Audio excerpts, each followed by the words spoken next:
आज हम पढ़ेंगे श्री शिव महापुराण के रुद्र संहिता के पार्वती खंड का 8वां भाग। बाकी सारे भाग हमारे चैनल के प्लेलिस्ट में है, आप वहां जाकर सुन सकते हैं। तो शुरू करते हैं। हिमवान का पार्वती को शिव की सेवा में रखने के लिए उनसे आज्ञा मांगना और शिव का कारण बताते हुए इस प्रस्ताव को अस्वीकार कर देना। ब्रह्मा जी कहते हैं, नारद, तदनंतर शैलराज हिमालय उत्तम फल फूल लेकर अपनी पुत्री के साथ हर्षपूर्वक भगवान हर के समीप गए। वहां जाकर उन्होंने ध्यान परायण त्रिलोकीनाथ शिव को प्रणाम किया और अपनी अद्भुत कन्या काली को हृदय से उनकी सेवा में अर्पित कर दिया।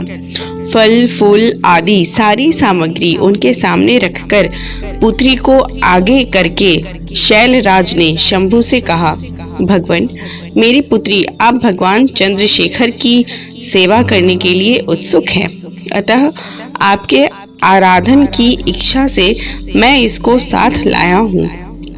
यह अपनी 2 सखियों के साथ सदा आप शंकर की ही सेवा में रहेगी। नाथ, यदि आपका मुझ पर अनुग्रह है तो इस कन्या को सेवा के लिए आज्ञा दीजिए। तब भगवान शंकर ने उस परम मनोहर काम रूपिणी कन्या को देखकर आंखें मूंद ली और अपनी त्रिगुणातीत अविनाशी परम तत्वमय उत्तम रूप का ध्यान आरंभ किया। उस समय सर्वेश्वर एवं सर्वव्यापी जटाजूटधारी वेदांत वेद्य चंद्रकला विभूषण शंभु उत्तम आसन पर बैठकर नेत्र बंद किए तप ध्यान में ही लग गए। यह देख हिमाचल ने मस्तक झुकाकर पुनः उनके चरणों में प्रणाम किया। यद्यपि उनके हृदय में दीनता नहीं थी, तो भी वे उस समय इस संशय में पड़ गए कि न जाने भगवान मेरी प्रार्थना स्वीकार करेंगे या नहीं। वक्ताओं में श्रेष्ठ गिरिराज हिमवान ने जगत के एकमात्र बंधु भगवान शिव से इस प्रकार कहा। हिमालय बोले, देवदेव महादेव करुणाकर शंकर विभो, मैं आपकी शरण में आया हूँ। आंखें खोलकर मेरी ओर देखिए। शिव सर्व महेशान जगत को आनंद प्रदान करने वाले प्रभु महादेव, आप संपूर्ण आपत्तियों का निवारण करने वाले हैं। मैं आपको प्रणाम करता हूँ। स्वामिन प्रभु, मैं अपनी इस पुत्री के साथ प्रतिदिन आपका दर्शन करने के लिए आऊंगा, इसके लिए आदेश दीजिए। उनकी यह बात सुनकर देवदेव महेश्वर ने आंखें खोलकर ध्यान छोड़ दिया और कुछ सोच विचार कर कहा। महेश्वर बोले, गिरिराज, तुम अपनी इस कुमारी कन्या को घर में रखकर ही नित्य मेरे दर्शन को आ सकते हो, अन्यथा मेरा दर्शन नहीं हो सकता। महेश्वर की ऐसी बात सुनकर शिवा के पिता हिमवान मस्तक झुकाकर उन भगवान शिव से बोले, प्रभु, यह तो बताइए किस कारण से मैं इस कन्या के साथ आपके दर्शन के लिए नहीं आ सकता? क्या यह आपकी सेवा के योग्य नहीं है? फिर इसे नहीं लाने का क्या कारण है? यह मेरी समझ में नहीं आता।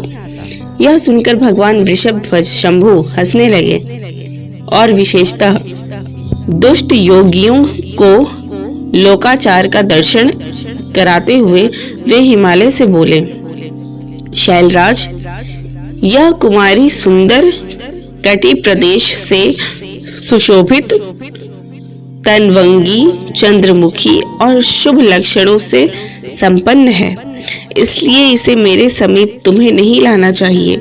इसके लिए मैं तुम्हें बारंबार रोकता हूँ। वेद के पारंगत विद्वानों ने नारी को माया रूपिणी कहा है। विशेषतः युवती स्त्री तो तपस्वी जनों के तप में विघ्न डालने वाली ही होती है। गिरिश्रेष्ठ, मैं तपस्वी योगी और सदा माया से निर्लिप्त रहने वाला हूँ। मुझे युवती स्त्री से क्या प्रयोजन है?